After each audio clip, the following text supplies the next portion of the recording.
Pain has a remarkable way of demanding our attention, but the pain of endometriosis can be especially difficult to explain. For some women, it means sitting through a meeting while silently counting the minutes until they can finally go home. For others, it means canceling plans, missing school, calling in sick to work, or curling up in bed waiting for the pain to settle. And perhaps one of the hardest parts is that none of this is visible from the outside. Someone can look perfectly well while privately dealing with pelvic pain, painful periods, pain during intercourse, digestive or urinary symptoms, fatigue, or concerns about fertility. So before we discuss anything else, I want to say this clearly. If you are dealing with endometriosis or you're still searching for answers, your pain is real and you deserve to have it taken seriously. Healing is like tending a garden, and in every video, we water the roots.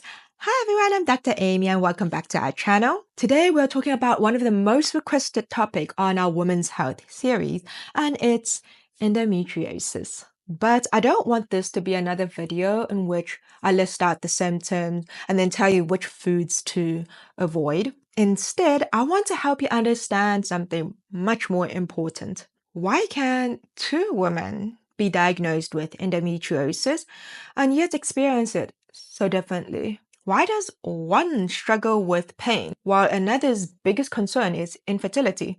Why does warmth bring tremendous amounts of relief for one lady, but seems to make very difference for another? Why do stress, energy, digestion, sleep become such important parts of the story for some, but not for others? Those questions are difficult to answer if we just look at the diagnosis alone.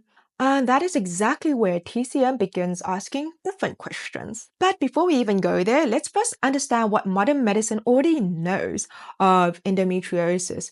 And trust me, modern medicine knows a lot.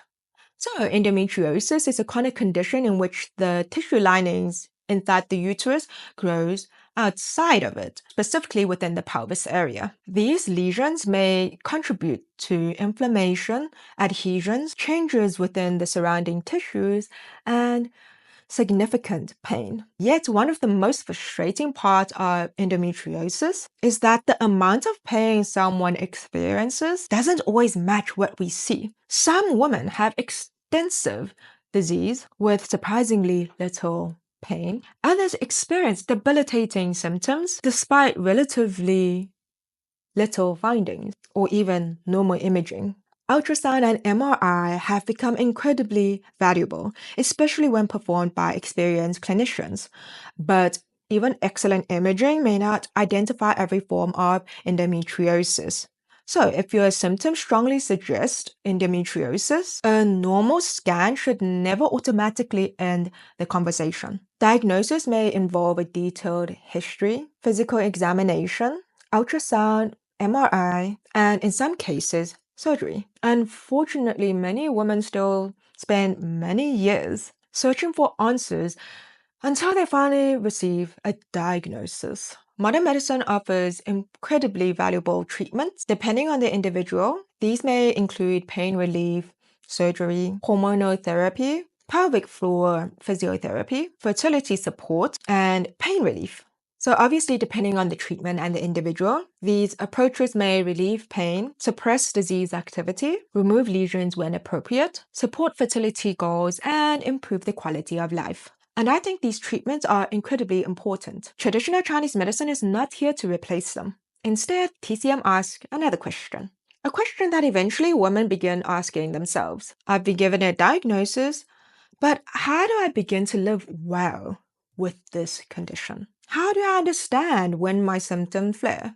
Why does my body respond differently to someone else's suggestion? Why do some months feel manageable while others insufferable? How do I support my body in between appointments, between medications, or even after surgery? Because surgery may remove the lesions, medication may suppress disease activity, pain relief may reduce discomfort, but many women are still left wondering how to better understand the body that they're living in every day. And this is where TCM has spent thousands of years asking different questions. Modern medicine helps us identify the lesions. It helps us understand where it is, how extensive it is, and whether medication, fertility treatment, or surgery should be considered. TCM then asks, what is happening in the woman living with this? Why does one woman become incredibly worse after cold exposure? Why does someone struggle more with bloating, slow recovery, poor sleep, or poor digestion? These differences matter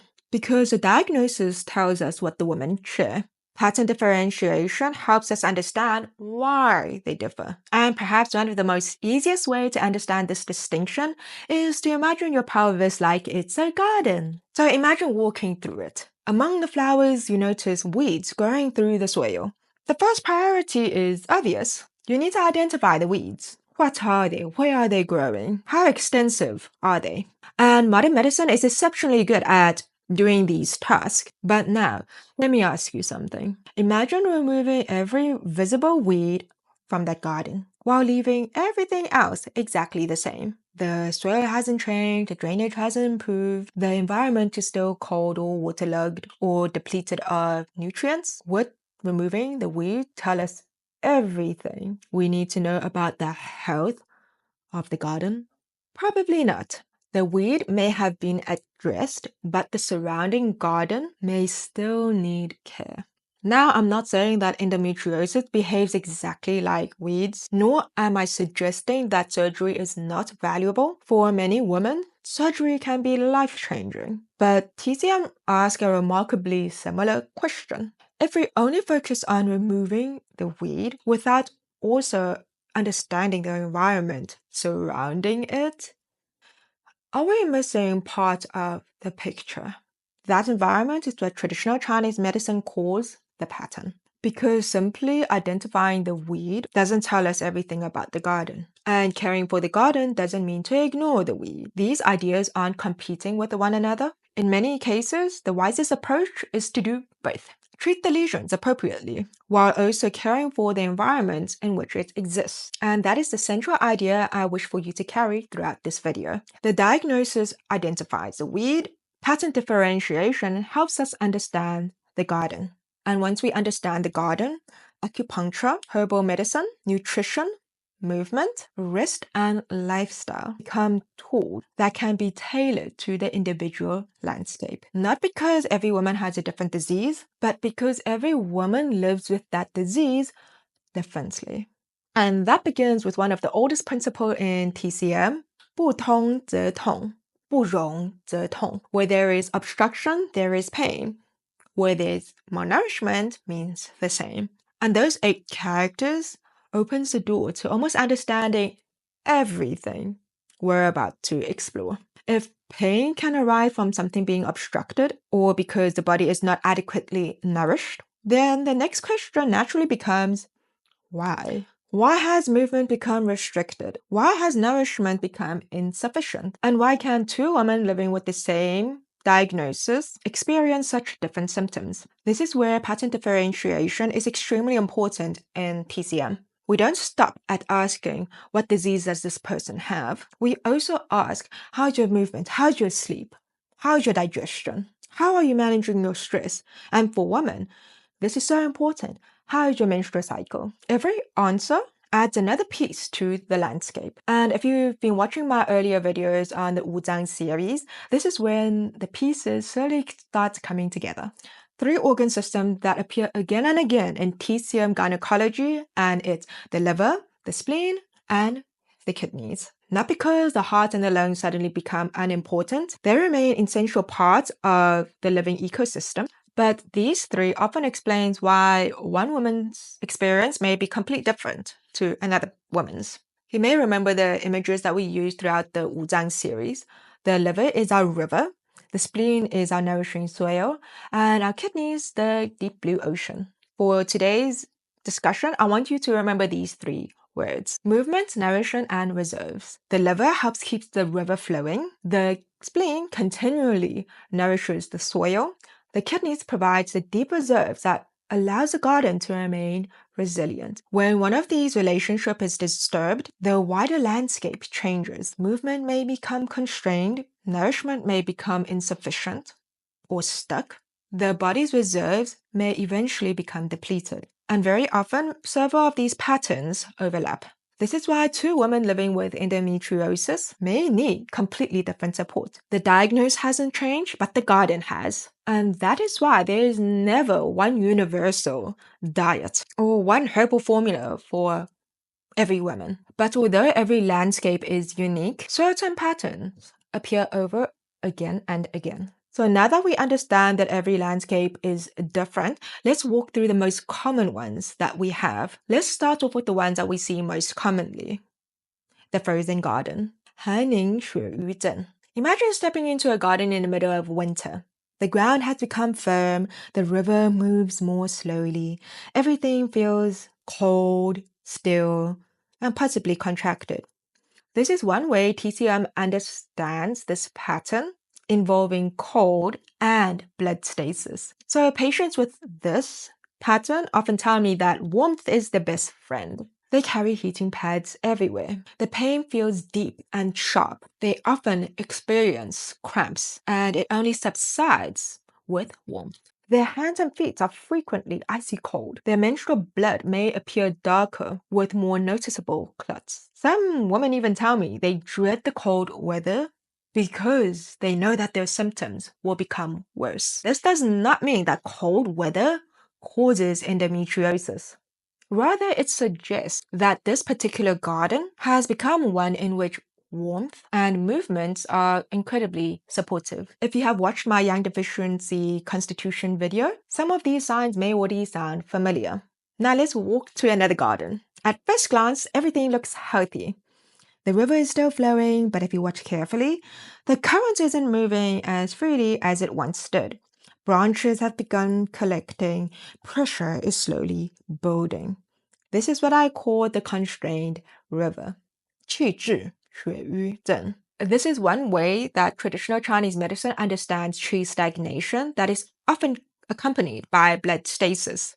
Many women notice this pattern become much more obvious during very emotionally stressful periods of life. They sigh more frequently. Their shoulders feel tight. Headaches become more common. Their breast feels tender before menstruation. They become bloated, and their pelvic pain becomes more noticeable during stressful periods. Stress doesn't cause endometriosis, but stress can influence how this particular landscape behaves. If you have watched my tree stagnation constitution video, then many of these may sound very familiar. The body isn't broken. The river is simply struggling to move as smoothly as it did before. Now imagine a different landscape. It has rained for weeks. The soil has become heavy. Water doesn't drain well anymore. Everything feels damp, dense, and sluggish. And we call this the waterlogged garden. 脾虚湿阻症. This is one way traditional Chinese medicine understands dampness together with spleen dysfunction. Women with this pattern often tell me that they feel tired the moment they wake up. Their mind feels foggy. Their digestion is slow. They become bloated after meals. Everything seems to require more effort than it used to. Their body isn't only dealing with pain, it is working with an environment that feels heavy. If you have watched my damp constitution or spleen video, then this may seem very familiar as well. Finally, let's look at the last garden. And for this, we need to travel deeper beneath the surface. The depleted reserves. 肾虚症. Slowly you can see the bottom of the reserve. And without enough depth, the systems above it may start struggling. After years of chronic pain, poor sleep, inflammation, emotional strain, repeated surgeries, or simply carrying the burden of a chronic illness, many women begin to feel as if their body has fewer reserves than they once did. Some experience profound fatigue. Others notice aching lower backs. Some realize that recovery takes a lot longer than it used to. Within TCM, this may reflect patterns that involve the kidneys. Not because the kidneys are diseased in a modern medicine sense, but because the body's deepest reserves has been called upon again and again for many years. If you have watched my kidney video, you may remember that kidneys are our deepest reserves, and it is the start of our life as well. And it is important for vitality and longevity. And this organ supports everything above it. So, one thing you may have noticed I didn't mention much about heat, and this is because heat is a little bit different. Rather than quietly creating an entire different landscape, heat often combines with patterns that already exist. And this is precisely why TCM places such importance on individualized care. Because one diagnosis may stay exactly the same, while the landscape continues to change. And once we understand the landscape, the next question naturally becomes, how do we treat it? Which brings us to the treatment most people associate with TCM. Acupuncture. When most people think about acupuncture, they naturally think of pain relief. And that is completely understandable. Pain is often the first reason why people come see us. But from TCM perspective, acupuncture isn't based on pain alone. It follows the patterns that we have been exploring in this video. Before placing a needle, we need to understand the person in front of us. When does this pain occur? What makes it better? What makes it worse? How is your digestion? Are you sleeping well? How is your energy? Do you generally feel more cold or warm? How has your menstrual cycle been? Every answer helps us understand the pattern, and that pattern guides the treatment. This is why two women with endometriosis may get completely different acupuncture points, even though they're saying the exact same diagnosis, endometriosis.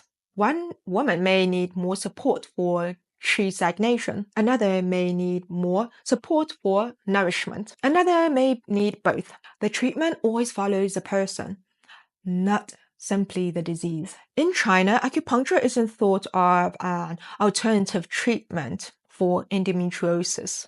It is commonly used alongside conventional gynecological treatments as part of a broader management plan. It is also important to understand what acupuncture is not. It is not surgery. It does not physically remove the lesions. And it certainly is not a reason to delay appropriate medical investigation or treatment. Instead, I often think of it this way. Modern medicine helps us understand and monitor the lesions. TCM helps us understand the person living with it and how to support that person. Those two are very different layers of care, and in this case, they work beautifully together. And this naturally brings us to the next question that I commonly hear. What can I do? Before we answer that, I want to make another thing very clear. You do not cause your endometriosis by eating the wrong food, feeling stressed, exercising too little, or failing to rest perfectly. Endometriosis is a very complex medical condition, so please don't carry that burden. At the same time, although we cannot always control what grows in the garden, we can often influence the environment in which that garden lives. And that is where TCM has so much to offer. It invites us to be curious observers of our own body. Rather than asking, what is that one perfect endometriosis diet? We ask, what does your body seem to need? That shift may sound small, but I think it changes everything because it changes us from simply fighting a disease to understanding ourselves. Let's talk about food. TCM doesn't divide food into universally good or bad.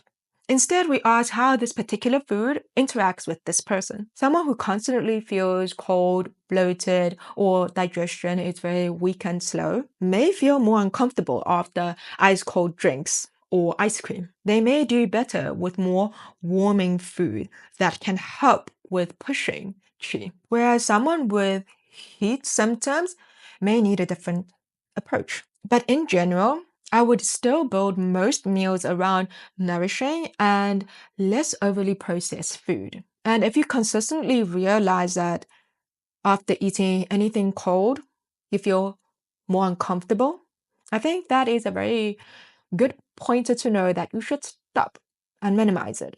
So TCM simply adds another layer of care to your life because no two gardens are alike. So one of the simplest things that you can begin doing today, and it costs absolutely nothing, is to start keeping a menstrual diary. Notice when your pain appears. Notice what makes it worse. Notice what brings relief. Does warmth help? Does stress make the symptoms worse?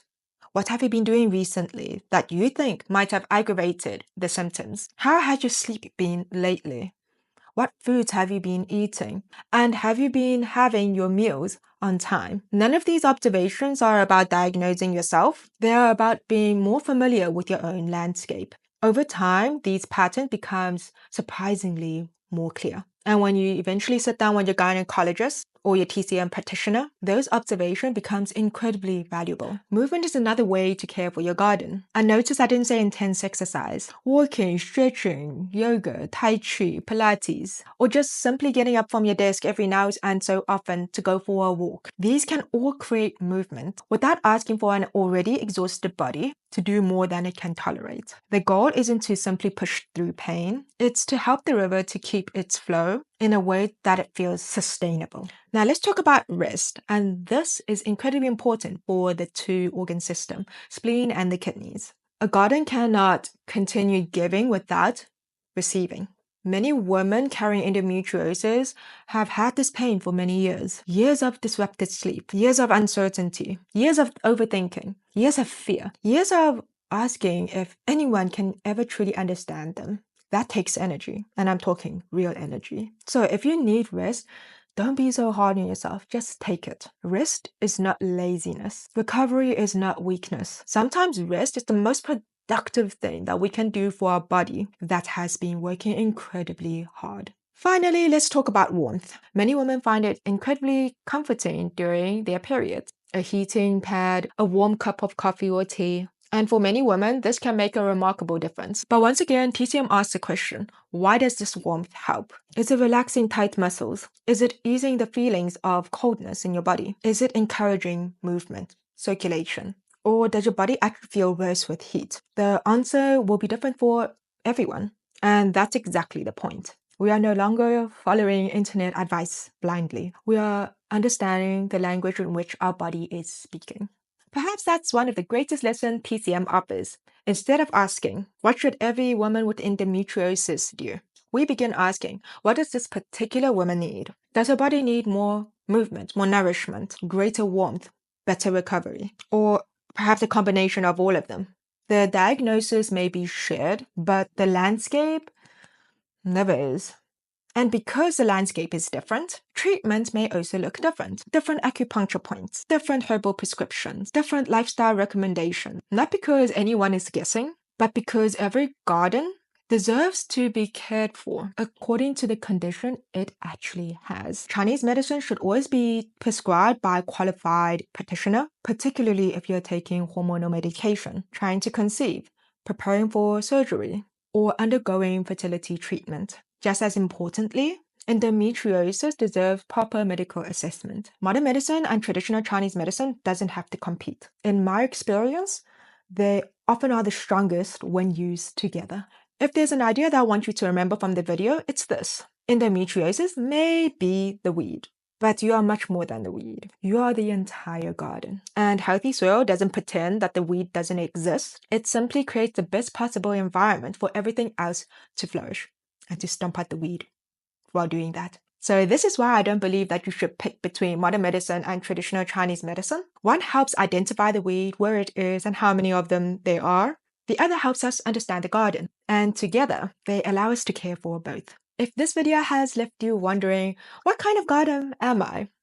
That's exactly what I had hoped. Because this video wasn't meant to give every woman the same answer. It was meant to help you begin asking the right questions. If you think that your symptoms worsen with more stress, then I highly suggest you to check out my liver tree stagnation video. If you constantly feel cold, then check out my yang deficiency video. And if today's ideas are completely new to you, I'd encourage you to work through my Wu Zhang series playlist. Because once you understand the organs, the patterns begin making much more sense. So I have linked all the videos below. And my darlings, you don't need to understand or figure out your pattern overnight. Start with the video that sounds most like you and let your understanding grow from there. That is exactly how TCM is learned, one pattern at a time. Thank you so much for spending this time with me. I know that many of you who have been watching this video has lived with this pain for many years. And I'm telling you now, it's not meant to be this way. And wherever you are on this journey, I hope that this conversation reminded you of one thing. Your diagnosis is important, but it's not the entire story, and neither are you defined by it. Healing is like tending a garden. We identify what is growing. We understand the landscape, and then with patience, with knowledge, and the right support, we care for both. I wish you good health, and good health is the ultimate fortune and the only investment with endless return. And when do we start investing? Right now.